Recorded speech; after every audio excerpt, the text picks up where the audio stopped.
Bonjour et bienvenue sur le Pod, le podcast qui décortique les problématiques des médias sociaux avec une dose de stratégie proposée par l'agence Ouest Digital. Durant une vingtaine de minutes, nous échangeons ensemble sur les métiers liés à la communication digitale, savoir-faire, conseils, bonnes ou même mauvaises pratiques du métier, on se dit tout et on partage nos approches, nos trucs et astuces pour être le plus efficace au quotidien. Dans l'épisode d'aujourd'hui, je suis accompagnée de Brian et de Marine et nous allons vous parler de photos. En quoi est-ce que c'est important pour les réseaux sociaux et comment s'y prendre pour faire de belles photos? Un dernier mot, si ce podcast vous plaît, pensez à vous abonner sur votre plateforme d'écoute préférée pour être sûr de ne rater aucun épisode. Allez, je vous laisse, c'est parti!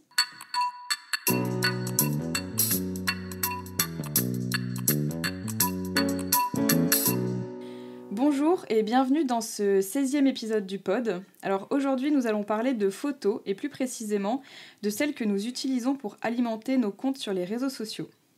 Donc pour aborder ce sujet, je suis avec Brian. Bonjour Brian. Bonjour Gwen.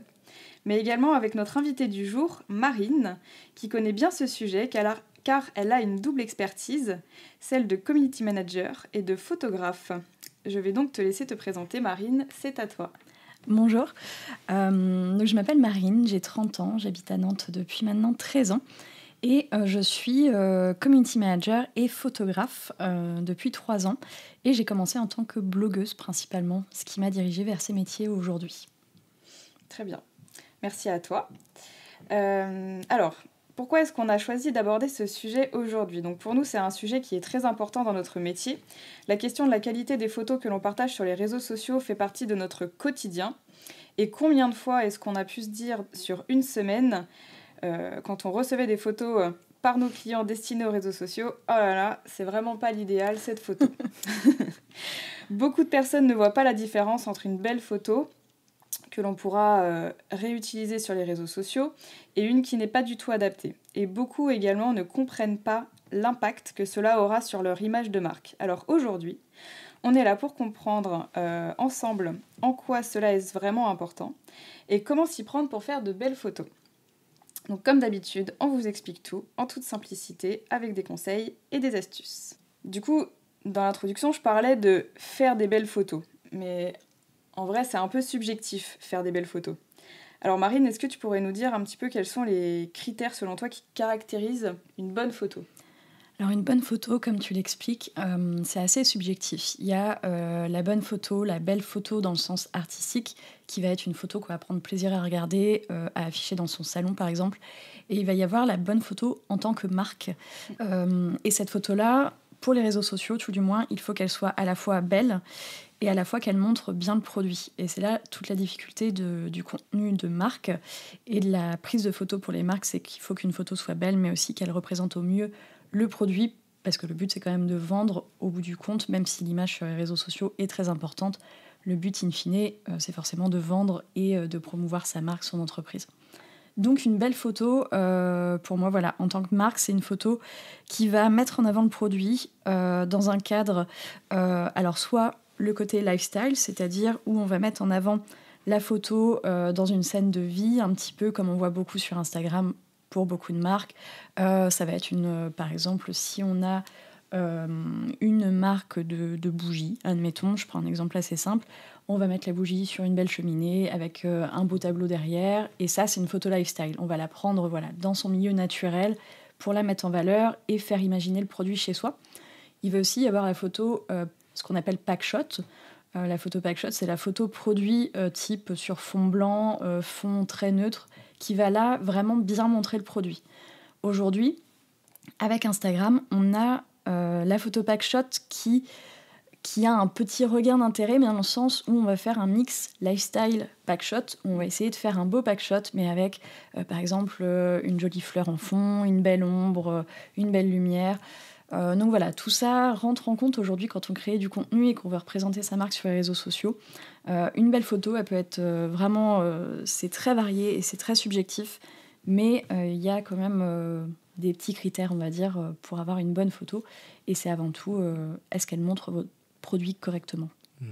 Pour moi, c'est le critère principal.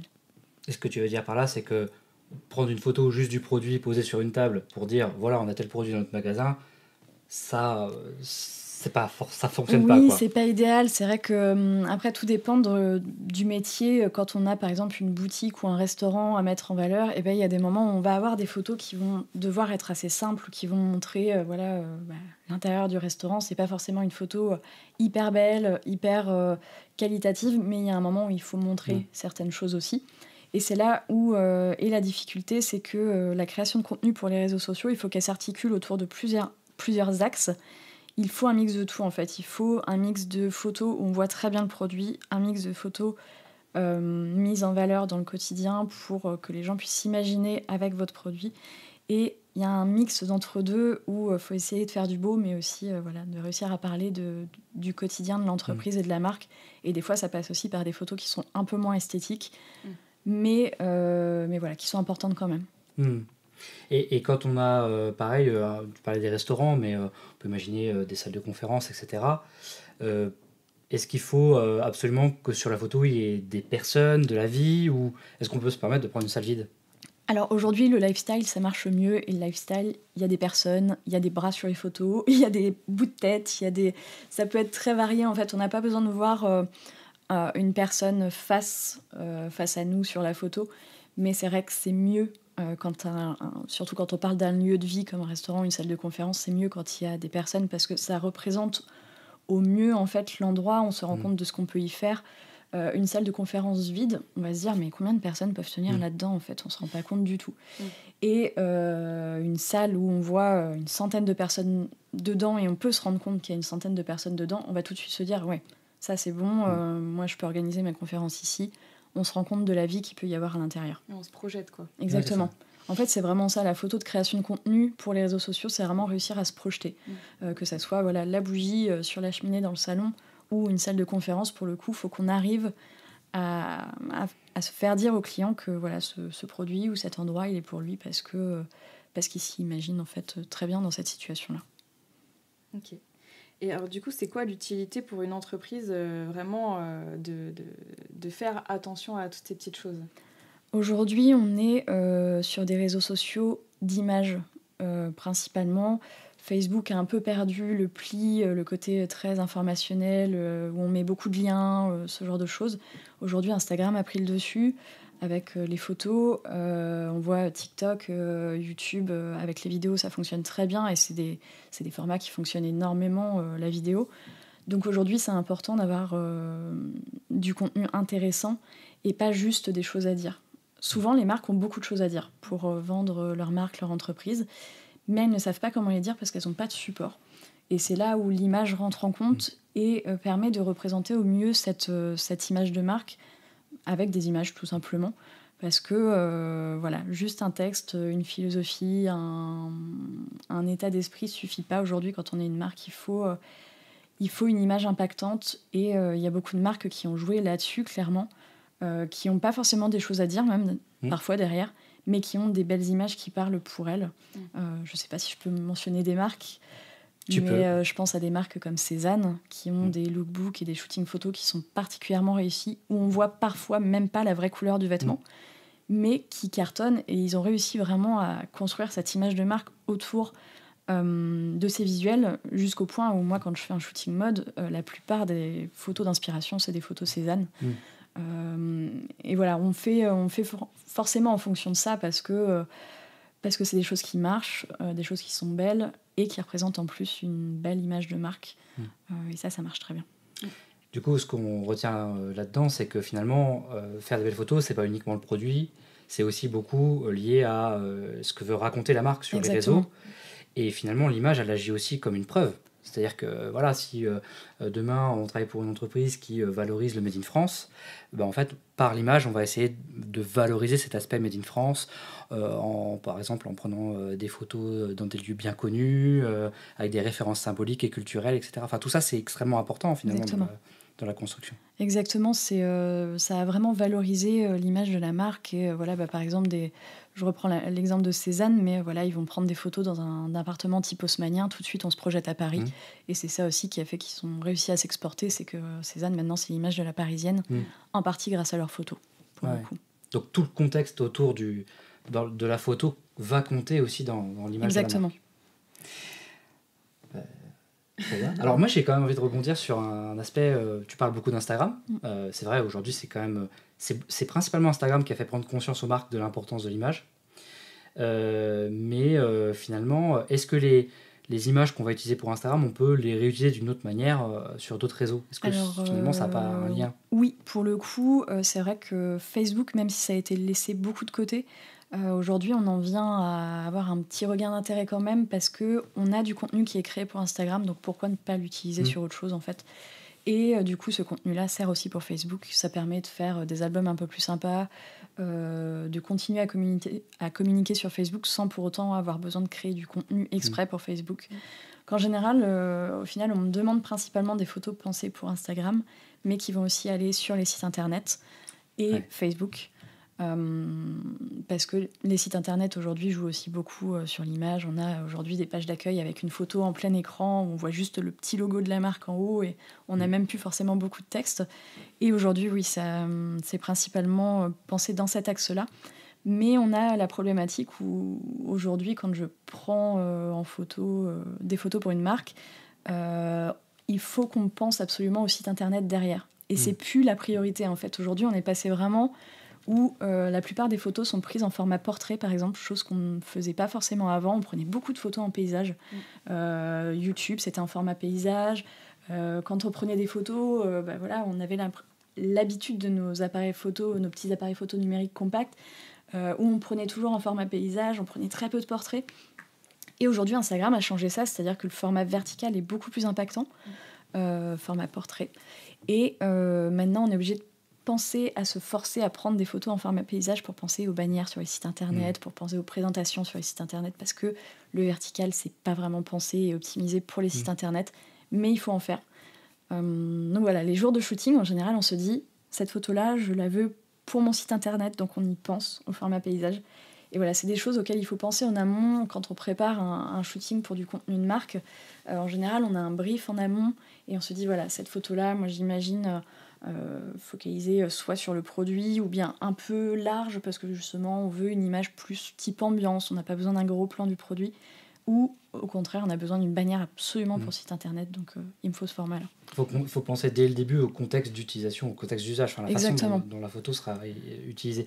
Ce qui est intéressant dans ce que tu dis, c'est que avant, on prenait des photos pour le site web, et puis si jamais elles étaient bien, on les mettait sur les réseaux sociaux. Aujourd'hui, on prend d'abord des photos pour les réseaux sociaux, et si elles sont exploitables, on va les utiliser sur le site web. Ça renverse un petit peu la dynamique, c'est ça qui est intéressant. Carrément. Oui, c'est vraiment plus le même type de métier aujourd'hui, photographe. Enfin, moi, je suis devenue photographe avec l'essor des réseaux sociaux. J'étais pas photographe avant la création de contenu, donc j'ai pas forcément vu l'évolution, mais j'ai vu mon métier, pour le coup, n'existait pas vraiment avant. Ce métier de photographe lifestyle, c'est vraiment devenu un métier à part entière. Avant, on était soit photographe, soit on était photographe pour des marques en mode shooting mode ou ce genre de choses-là. Mais il n'y avait pas tant de photographes pour raconter une histoire autour d'une marque. C'était vraiment des shootings très, très précis, en fait. Aujourd'hui, les shootings sont plus larges. Ils servent à plus de choses. Mais on le voit avec d'autres clients qui travaillent avec des photographes, alors, sans que ça soit péjoratif, mais plus traditionnels. Et parfois, les photos sont très jolies, mais nous, on a du mal à les exploiter pour les réseaux sociaux parce qu'elles ne sont pas pensées pour les réseaux sociaux. Totalement. Par contre, la photo, elle s'intègre bien dans un magazine, dans quelque chose qui est imprimé, dans un catalogue. Mais pour les réseaux, ça passe pas. Et souvent, on a la remarque, on se dit, c'est dommage, travaille avec un photographe ou une photographe, la photo est super, mais pour les réseaux sociaux, ça colle pas, ça rentre pas dans le feed, c'est pas ce qu'on veut raconter, etc. Donc c'est vrai qu'il y a finalement deux approches de la photo aujourd'hui. Le métier a beaucoup évolué et c'est vrai que c'est super intéressant aujourd'hui de se dire... moi, je pensais pas devenir photographe un jour. Mon métier, à la base, c'était la com. Et petit à petit, mon métier a évolué en fait de community manager. Je suis passée à de la création de contenu, aussi grâce au blog, qui fait que voilà, j'ai dû mettre en avant des marques à un moment. Et voilà, ce métier de community manager a évolué. Aujourd'hui, ceux qui ont évolué vers ce côté création de contenu sont des photographes à part entière. Et moi, du coup, maintenant, c'est mon activité principale. Aujourd'hui, mon statut, c'est photographe. Et créatrice de contenu et community manager derrière. Donc ça s'est un peu inversé au final. Moi j'ai pris le côté créatif de la com Mais j'adore encore la com de base avec les chiffres, les pubs Facebook et tout ça. Je gère encore ça. Mais j'avoue, je prends plus de plaisir sur la création de contenu aujourd'hui. Mais en effet, oui, tout ce milieu a totalement évolué, que ce soit la photo ou la com. Enfin, oui, il y a encore 10 ans, quand j'ai commencé mes études, et dans notre école, il s'est posé la question d'ouvrir une filière web. Elle a failli ne pas ouvrir, et je me dis, c'était il y a seulement 12 ans, en fait, où on a failli ne pas ouvrir cette filière web parce qu'on n'était pas assez à vouloir le faire. Et aujourd'hui, c'est la base de la com. Et voilà, tout ça évolue super vite. Alors, moi, je voulais poser une question, parce que tout à l'heure, tu prenais l'exemple des bougies, de Cézanne. Est-ce que le côté de faire attention à avoir de belles photos, ça vaut pour tous les secteurs d'activité, même les moins sexy, comme, je sais pas... J'ai aucun problème avec ces secteurs d'activité. On attend l'exemple. J'allais dire la banque ou l'assurance. Ouais, avec des images peut-être un peu plus austères, qui sont pas forcément vraies, mais un peu plus... C'est ça, ouais. Oui et non. Je pense qu'il y a des milieux où ça reste encore un peu tendu. Genre la banque, c'est quand même compliqué de montrer des gens qui sont en train de rigoler ou des gens en train de...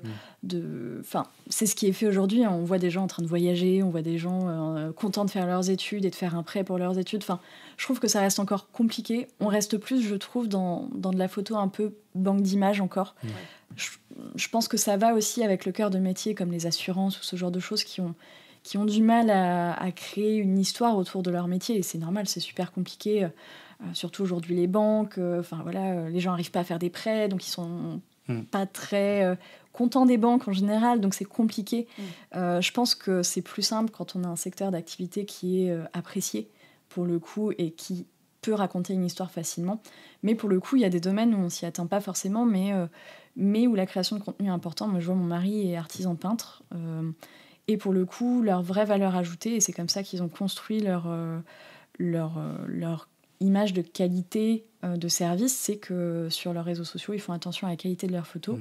Moi, je les aide parfois, mais mon mari a un peu pris le pli là-dessus. Il sait comment faire maintenant pour mettre en avant mieux son entreprise. Et c'est super important parce qu'il y a beaucoup de clients qui les repèrent sur les réseaux sociaux maintenant grâce à ça. Et il y en a qui leur disent « Ah, mais vos photos, elles sont super quali, et je trouve qu'on voit bien votre travail, on voit que c'est de la qualité. » Et du coup, en fait, ça donne envie. Plutôt que de voir un peintre, je ne veux pas dénigrer les peintres qui font ça, mais voilà, qui ont peut-être leur blanc de travail un peu taché sur les photos ou ce genre de choses. Toujours penser en amont à la tenue qu'ils vont avoir, peut-être changer de blanc de travail pour en prendre un propre pour les photos, le truc tout bête. Mais c'est des choses qui vont contribuer à l'image de qualité. Et surtout quand on veut travailler dans un secteur un peu qualitatif, maintenant ils sont un peu tournés vers le haut de gamme, le conseil, et du coup ça a joué, leur image de marque a joué, et les clients les ont contactés et ont fabriqué en partie l'image de marque pour eux, en fait. Donc c'est un peu un cercle vertueux, c'est que tout dépend dans quel secteur on évolue, mais pour le coup, je pense que c'est vertueux pour n'importe quel métier de faire attention à son image, et ouais, je pense que tout le monde peut prendre en compte ce petit critère pour améliorer son image. Mais c'est vrai que pour en venir à l'artisanat, même dans le bâtiment en général, les artisans sont les premiers à prendre des photos de leur réalisation, et ils ont raison, parce qu'il y en a qui travaillent vraiment super bien.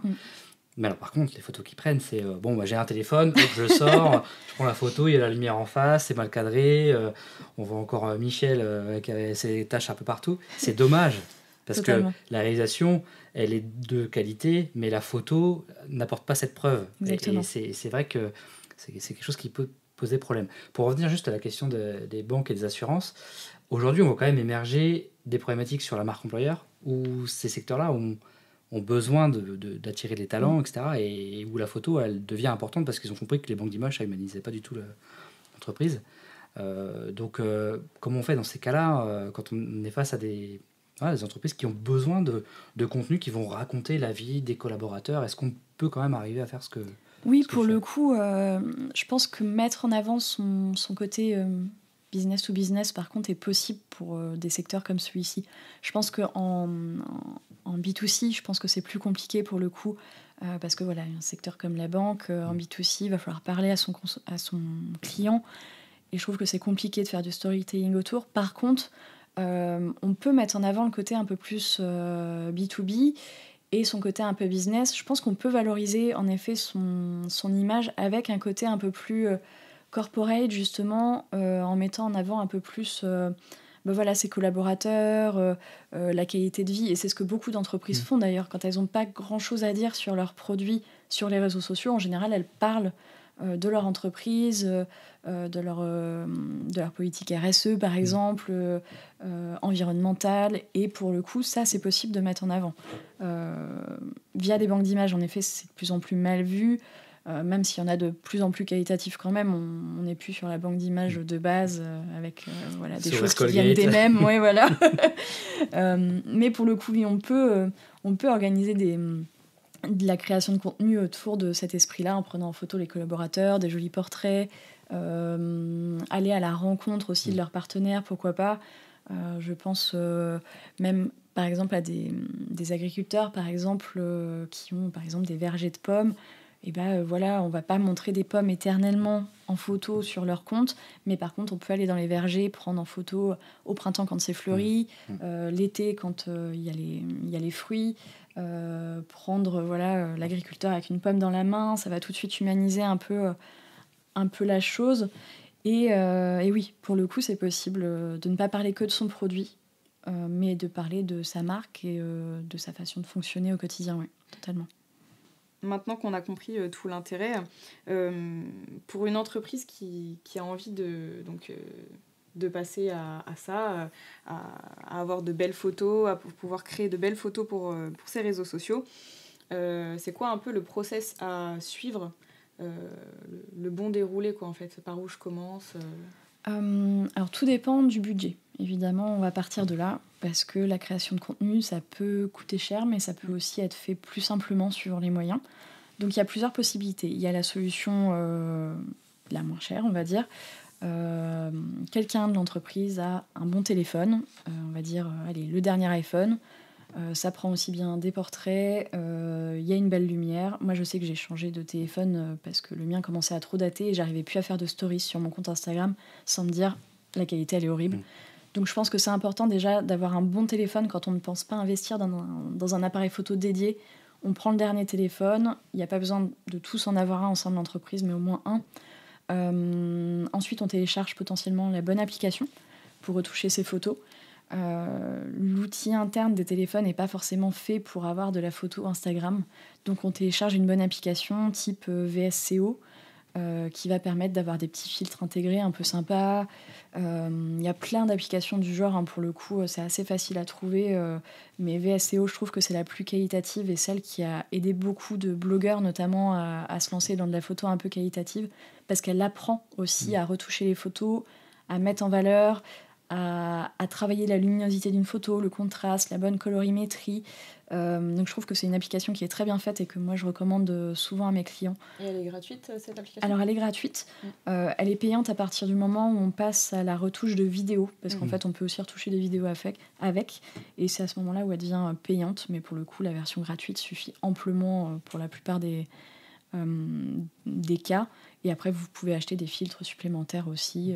L'avantage c'est que quand vous vous abonnez, vous avez tous les filtres, toutes les méthodes de retouche, enfin voilà, c'est plus pratique. Après, il faut apprendre à prendre des photos.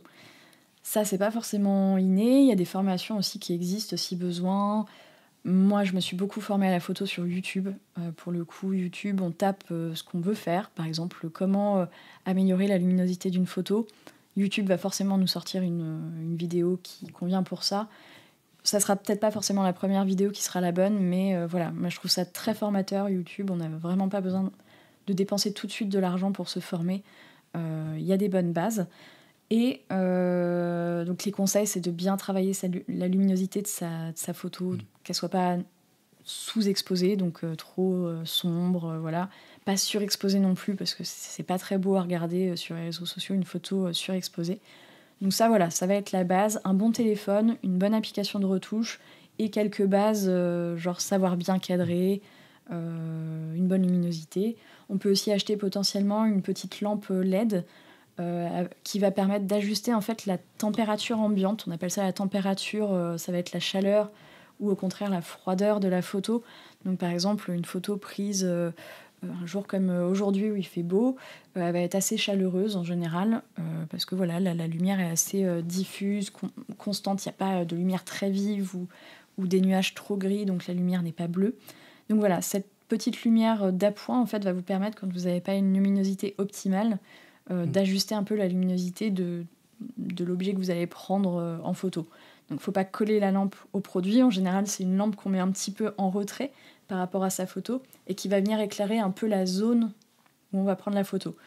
Donc ça, c'est la solution la plus abordable. Voilà, téléphone, bonne appli et petite lampe d'appoint. Ensuite, on va avoir la solution où on a quelqu'un en interne qui sait faire ça, ou une agence avec laquelle on travaille qui a quelqu'un qui fait de la création de contenu. Là, pour le coup, bon, c'est la solution la plus simple parce que vous sous-traitez pour le coup, donc quelqu'un va le faire pour vous. Et il y a la solution où vous pouvez investir vous-même dans du vrai matériel de création de contenu. Donc là, on parle des grosses entreprises qui peuvent se permettre de le faire. Donc là, on achète un bon appareil photo. Encore une fois, l'appareil photo ne fait pas la photo. L'appareil photo va être un bon outil. Évidemment, un appareil photo récent va être plus simple à utiliser, plus de technologie. On va pouvoir prendre des photos beaucoup plus, j'allais dire pixelisées, mais plus grandes. Elles ont plus de pixels, donc on va pouvoir les afficher en grand, par exemple. Donc voilà, ces appareils photo-là, ça a un coût. Donc en effet, ça demande de l'investissement. Il faut une personne qui sache s'en servir. Donc à voir si en interne, vous avez quelqu'un qui soit sait déjà le faire, ce qui est parfois le cas parce qu'il y en a de plus en plus de gens qui font de la photo en amateur, soit on peut former la personne qui va du coup un petit peu, pas changer de métier, mais qui au sein de l'entreprise va s'occuper de cette tâche-là. Et à ce moment-là, du coup, voilà, là c'est quand même un coût d'investissement, de formation, mais pour le coup, ça peut être utile. Mais je pense que la sous-traitance est plus simple à gérer quand même, parce qu'on a des personnes qui ne font que ça toute la journée. Moi, pour le coup, c'est mon métier. Quand on me donne un brief avec en mode, voilà, t'as ce produit-là à prendre en photo de telle façon, on a besoin de ça. Soit, il y a plusieurs façons de travailler avec quelqu'un qui fait ça pour vous. Il va y avoir la façon un peu libre, où pour le coup, on donne, par exemple, je reprends l'exemple des bougies, parce que ça marche très bien. Une bougie Moneuil, une bougie, je sais pas, menthe et une bougie chocolat. Voilà, on lui dit, on te donne ces 3 bougies, tu as tel budget accessoire, tel budget voilà, global. On te laisse le champ libre. On a besoin de 10 photos minimum ou de 50 photos. Du coup, là, la personne donne son tarif en fonction de ça. Et on a le cas où on a un brief très précis. Moi, pour le coup, ça m'arrive de recevoir des besoins photos où il y a un brief très précis. Par exemple, voilà, j'ai besoin de cette bougie-là, prise en photo dans ce cadre-là, avec une personne dessus, une autre personne qui éteint la bougie, une personne qui la tient, par exemple, ou une personne qui offre la bougie à quelqu'un d'autre. Donc voilà, on a différentes façons de travailler. Ça a un coût, en effet, en fonction de la façon de travailler. Mais voilà. Donc c'est à peu près toutes les options. Mais on peut faire de la création de contenu qualitatif, peu importe son budget. Il suffit de bien faire les choses, de se renseigner et de ne pas le faire à l'arrache. C'est surtout ça. En fait, c'est de savoir ce qu'on veut prendre en photo. C'est comme Exactement. les journalistes qui vont sur le terrain pour faire des vidéos. Ils savent avant ce qu'ils doivent aller capturer. Et ils ont préparé en amont. C'est le même principe que les briefs dont tu parlais, quoi. Il ne s'agit pas d'aller sur le terrain en disant bon, il faut que je prenne des photos, je verrai bien. Exactement. Non, il faut vraiment préparer ça en amont et se dire j'ai besoin de shooter telle et telle chose, quoi. Et ça vaut aussi pour les événements d'ailleurs. Justement, moi j'avais une question par rapport au brief, parce que c'est vrai que quand on n'est pas dans le métier, faire un brief, c'est pas toujours simple. Alors du coup, c'est quoi un bon brief ? Un bon brief, quand on n'a pas forcément de connaissances dans le milieu, ça va être déjà quel produit je veux mettre en avant, quel restaurant, par exemple, si j'ai plusieurs restaurants, bah voilà, je veux prendre ce coin de restaurant, je veux que, dans l'idée, pour le cas du restaurant, je veux qu'on ressente un peu l'authenticité du restaurant, le côté qualitatif. Voilà, il va y avoir plusieurs points. Il va y avoir quel produit ou quel environnement, quel cadre, quel contexte, quelle image je veux pour mon entreprise. Donc par exemple, une image soit... par exemple, moi j'ai une marque de sac à dos, je veux que l'ambiance ça soit baroudeur, et il y en a ça va être moi mes sacs à main non c'est ambiance luxe, donc voilà faut que ça soit comme ça et pas en mode baroudeur avec mon sac à main de luxe quoi.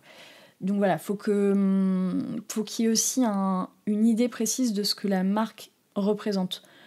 Je vais pas prendre des photos pour une marque luxe que pour une marque de sac à dos de voyage par exemple. Donc il faut que moi en tant que photographe je puisse cerner la marque facilement, savoir ce qu'elle veut prendre en photo et si elle a des besoins précis ou pas. Encore une fois, besoin précis, soit je veux que la photo elle soit avec la bougie prise de ce côté-là, avec telle lumière, ou alors au contraire, soit vous avez aucune idée de ce que vous voulez et vous dites juste je veux que le produit il soit mis en valeur à peu près comme ça, mais on te laisse le champ libre parce que c'est toi qui as les idées. Donc dans ces cas-là, par contre, dans les briefs, il y a des limites. C'est-à-dire qu'on ne va pas demander à quelqu'un qui a eu la liberté sur une photo de reprendre 3 photos derrière parce qu'au final, ça ne nous convient pas en termes d'ambiance. Ça, c'est parfois le problème. Moi, dans ces cas-là, je mets dans mes contrats en fait, des limites de reshoot. Moi, par exemple, pour un contrat de 10 photos, ça va être 20% de reshoot. Donc on va avoir le droit de reshooter 2 photos si jamais ça ne correspond pas du tout au brief. Pour le coup, moi, je fais toujours un retour sur mes idées avant de prendre en photo.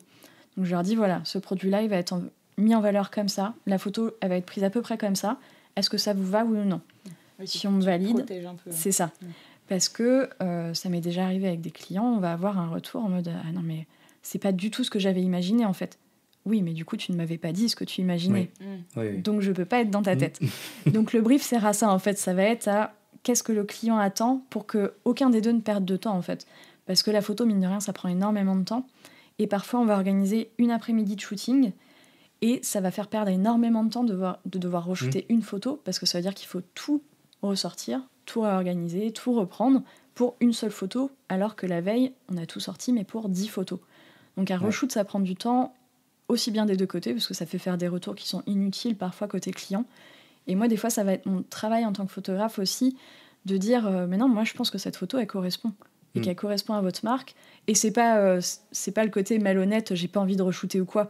Ça va être le côté où j'ai pris cette photo-là comme ça parce que j'estime qu'elle est bonne pour votre marque. Et c'est le conseil aussi, quoi. C'est ça. Il y a un côté conseil, et ça, c'est le côté création de contenu, je pense.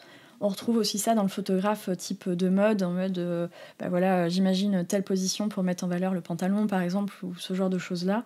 Et voilà, ça va être aussi mon travail de recommander de cette façon-là et de faire en sorte que le client n'ait pas trop de retours à faire et pas à galérer à me faire imaginer son image de marque. Ouais, il faut que tu comprennes bien l'ADN de la marque, ce qu'elle représente. Et donc, il faut que la marque ait fait ce travail-là en amont de qui je suis, quelles sont mes valeurs, quelles sont les valeurs ajoutées de mon produit, etc. Sans ça, toi, tu ne pourras pas forcément travailler. Exactement. Il risque d'y avoir des problèmes dans l'exécution. Et puis, il faut aussi que la marque réfléchisse à comment ces photos-là vont être utilisées. Enfin, voilà, toi, de savoir que c'est des photos qui vont aller sur Instagram ou juste sur un site web, c'est pas du tout la même approche, quoi. Donc, effectivement, il faut bien aussi comprendre l'usage qui en sera fait derrière. Totalement. Donc, ça se prépare. Mais par contre, effectivement, nous, on le vit aussi quand on fait même des strates social media, d'avoir un bon brief, ça fait gagner du temps à tout le monde. Exactement. Alors oui, par contre, au démarrage, il faut réfléchir. C'est un petit peu de cerveau, mais ça fera gagner dans la durée du temps à toute l'équipe. Et je pense qu'il y a autre chose aussi qui est important, je viens de penser à ça, mais ça peut aussi être le choix du prestataire. Parce que chaque photographe, même s'il s'adapte, a un peu sa façon de travailler, sa patte. Et ça, je pense que c'est important aussi en amont, le choix du photographe. Exactement. Et pour le coup, moi, je le précise en amont que j'ai une façon de retoucher les photos et que je peux m'adapter à certaines marques quand il y a besoin, mais que je n'irai pas faire un travail qui ne me correspond pas. C'est aussi ça le travail de photographe création de contenu. Aujourd'hui, moi, je suis artisan photographe et je considère que j'essaye aussi de mettre ma patte dans ce que je fais. Et c'est pas juste faire de la com, il y a aussi un côté un peu artistique derrière, sans vouloir me vanter ou quoi que ce soit. C'est juste qu'en effet, quand on fait appel à moi, je pense que c'est aussi parce qu'on aime mon travail et qu'on veut quelque chose qui ressemble aux photos que j'ai l'habitude de prendre. À côté de ça, moi, je prends aussi des photos pour particuliers, pour des mariages et tout ça. Et quand les gens me contactent, c'est on a aimé ce côté naturel dans tes photos et on veut ça pour notre mariage. On veut pas juste des photos de groupe, par exemple. Et je pense que pour les photos de marque, c'est un peu pareil. Il va y avoir ce côté où moi j'aime bien la façon dont tu parles des marques, la façon dont tu mets en avant leurs produits, et c'est ça que je veux. Et je pense que c'est comme ça qu'on peut choisir son créateur de contenu pour sa marque. C'est aussi important que le photographe corresponde à l'image de marque, parce que contacter quelqu'un qui prend pas des photos qui représentent votre marque, je pense que ça sert à rien de le contacter. C'est pas parce qu'il prend des photos qu'il va pouvoir prendre des bonnes photos de votre marque. Mais je pense que le taf se fait aussi du côté du photographe à ce moment-là. Moi, il m'est arrivé de refuser des contrats parce que ça me correspondait pas. Et je pense que tous les créateurs de contenu font ça pour le coup. Ça marche. Il y a une question aussi que je voulais aborder, parce que ça c'est toujours un peu compliqué, on ne sait jamais trop, c'est la question des droits d'auteur, des droits d'image. Quand on travaille avec un photographe, ou même d'ailleurs quand on achète des photos sur banque payante, du coup sur internet, est-ce que tu aurais des petites infos à nous donner sur ça justement Oui, alors moi du coup en tant qu'artisan photographe, j'ai des droits à l'image sur mes photos, enfin des droits d'auteur plutôt, vu que c'est considéré comme de la photo d'art. C'est pas la même chose que quand on est photographe. Alors il y a 2 types de photographes, je sais plus trop en termes de société.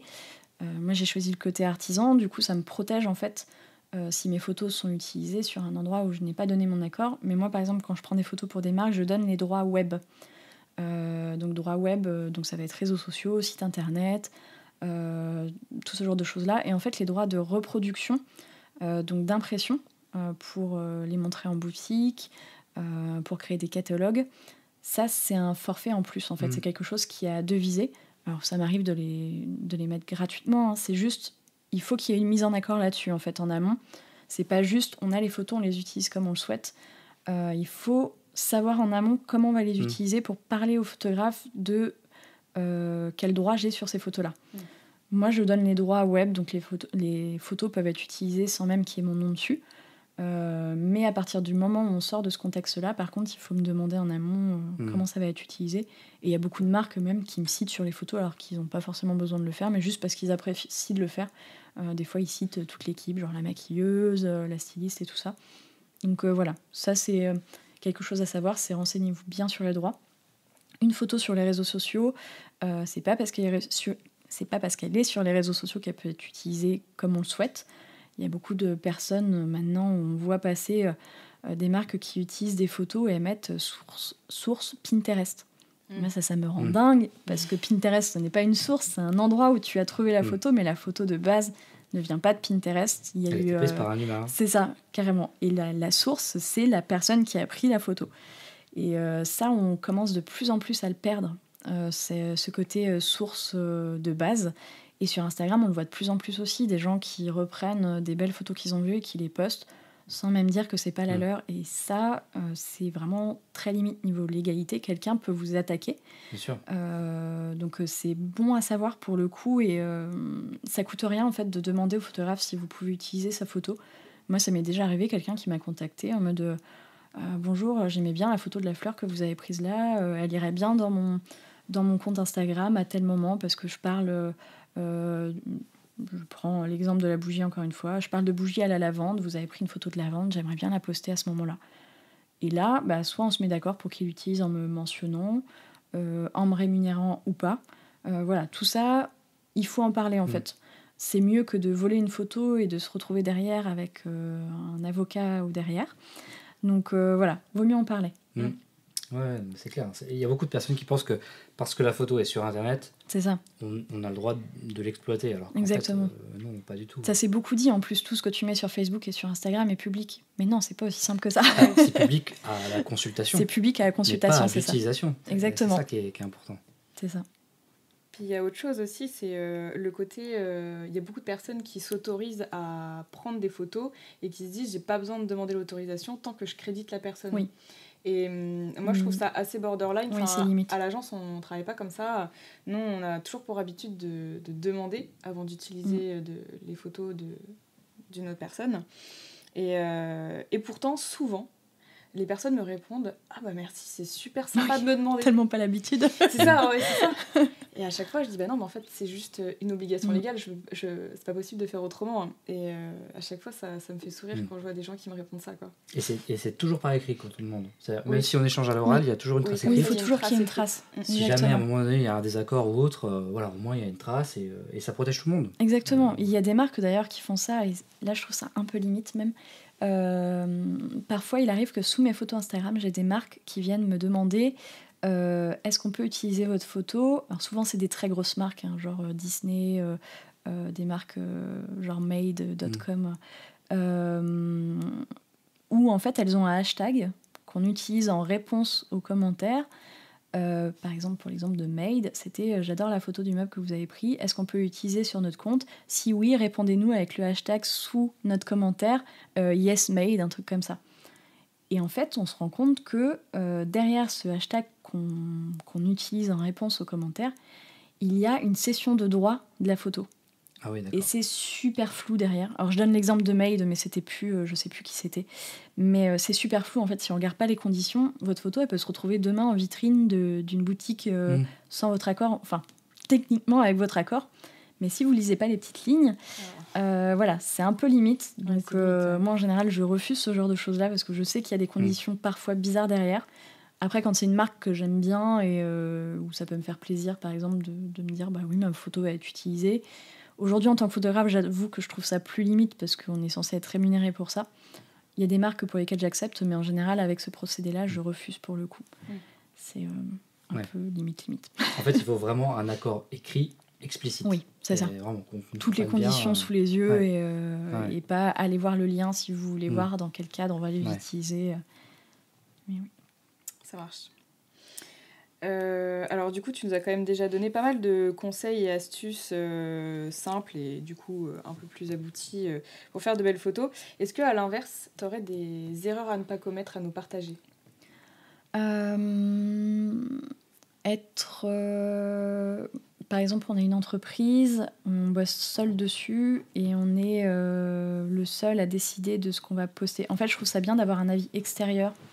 Quand on est une petite entreprise et qu'on veut se lancer sur les réseaux sociaux, à moins de bien savoir le faire, je trouve ça important de s'entourer, et pas forcément que de professionnels, mais au moins avoir un regard extérieur sur le compte qu'on va créer pour son entreprise, avec un avis, parce que comme on disait, la photo c'est très subjectif, et des fois une photo qui va nous paraître belle, et au final ne le sera pas pour une autre personne, ou même ne représentera rien pour une autre personne, et elle ne représentera pas votre marque si elle ne plaît pas. Donc ça peut être bien déjà de savoir s'entourer. Ensuite, de croire que le matériel fait la bonne photo. Acheter un appareil photo à 3 000 € ne vous fera pas faire de bonnes photos. Ça aide, mais ce n'est pas le cas. J'ai beaucoup de personnes... ça m'est arrivé, c'est moins fréquent maintenant, mais j'avais des personnes qui me disaient « Bonjour, quel appareil photo utilises-tu et quel filtre utilises-tu pour tes photos ?» En gros, pour refaire la même chose derrière. Là, il y a de la pédagogie parce que chez les marques, ça arrive aussi. En mode, on aimerait bien faire le même genre de photos et tout ça. On peut pas te donner toutes nos photos à faire, donc on aimerait bien faire moitié-moitié et tout ça pour la création de contenu. Donc des fois, je leur donne des pistes, mais c'est une formation photo qu'il faut. C'est pas juste simplement un filtre et un appareil photo donné. Donc ça, c'est aussi quelque chose qu'on voit souvent. C'est j'ai un bon appareil photo et j'ai un bon filtre et ça va tout faire. Ça marche. Est-ce que tu aurais une anecdote professionnelle à nous raconter en lien avec le sujet du jour qui t'a fait prendre conscience de l'importance de tout ça? Donc, j'imagine que oui, puisque du coup tu t'es dirigée vers ce métier. Donc, Oui, j'en ai plusieurs, mais pour le coup, j'ai déjà une marque qui m'a contactée où elle n'avait ni le nom de sa marque, ni l'image de sa marque en tête, et qui m'a contactée pour des photos. En mode, j'ai ce produit-là, je sais pas trop encore dans quel cadre je vais le vendre, mais voilà, je veux des photos du produit.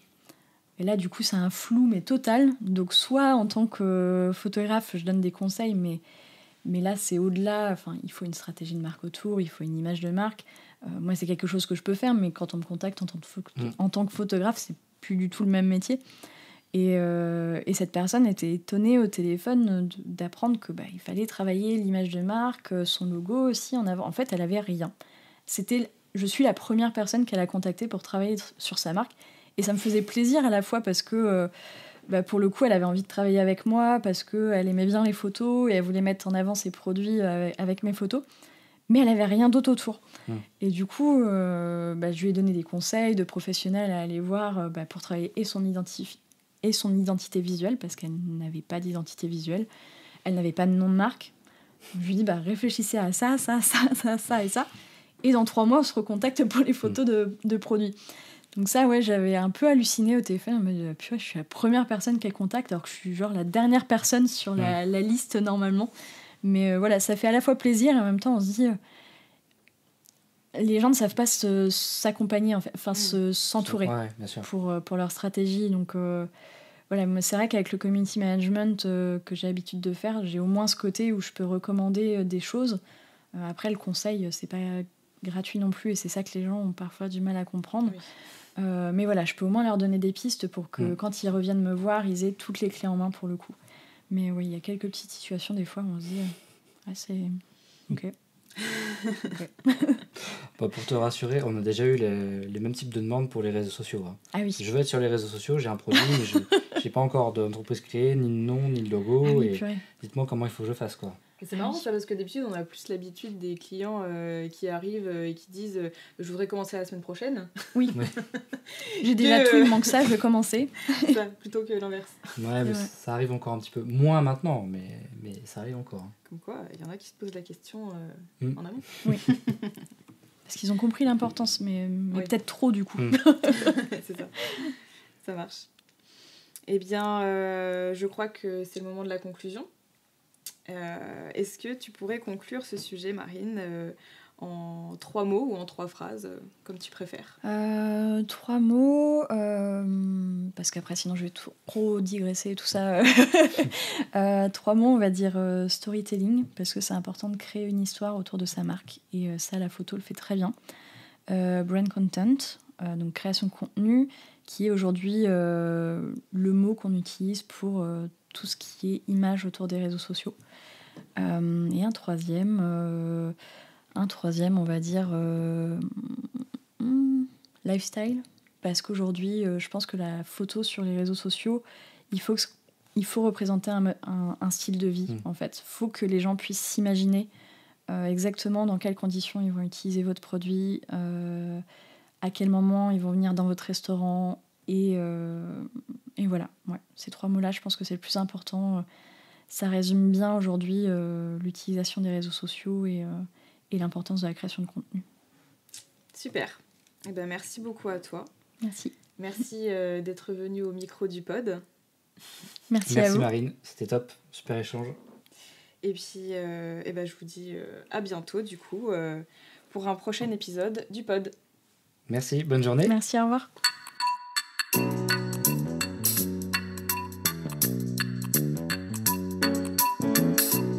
Quelques mots avant de se quitter. Tout d'abord, vous pouvez retrouver cet épisode sur le blog de l'agence www.keepitsimple.fr, rubrique podcast, ou sur nos réseaux sociaux. Ensuite, n'hésitez pas à nous faire vos retours sur le pod en nous écrivant à l'adresse podcast@west.digital. Nous serions ravis de savoir ce que vous aimez, ce que nous pourrions améliorer, les thématiques qui vous intéressent ou les invités que vous voudriez entendre. Merci beaucoup pour cet échange. Je vous dis à très bientôt pour un nouvel épisode du pod.